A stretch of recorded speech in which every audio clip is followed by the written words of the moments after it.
of the greats.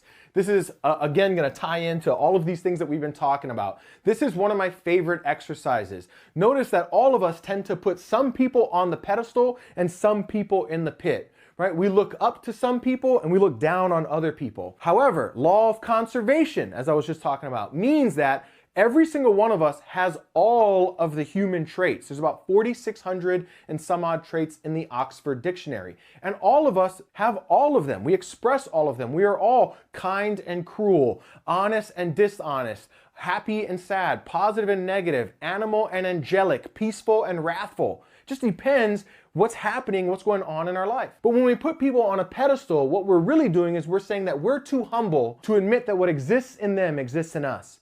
And when we put people in the pit, notice that we're saying that we're too prideful to admit that what exists in them exists in us.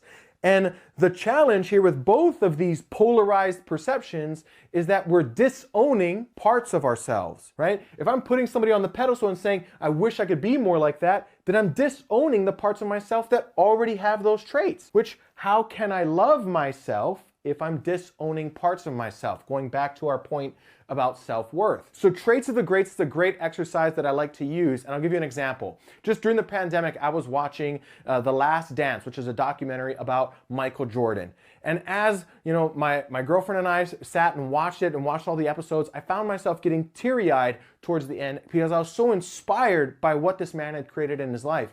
And as soon as I started to feel those emotions, I realized that I was putting him on a pedestal.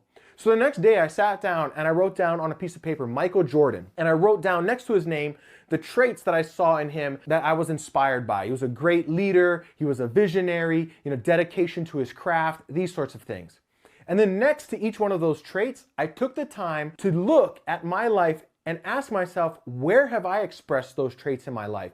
Where have I been, a visionary? Where did I see things that maybe nobody else could see? Where did I believe that something more was possible than everybody else around me believes? Where have I been a good leader? Where have I showed, a dedication to my craft? And I literally started to notate all the places in my life that I have shown those traits so that I could see that what exists in him exists in me. Now, this goes back to our self-worth. As we do this, we begin to take people off the pedestal and put ourselves in line with those people that we tend to look up to and realize that nobody is greater than us and nobody is lesser than us. We just have different forms of expressing our traits. And when you realize that all of the greatness that you see in the world also exists inside of you, you will begin to attract more great things into your life. Now, moving on to number 5.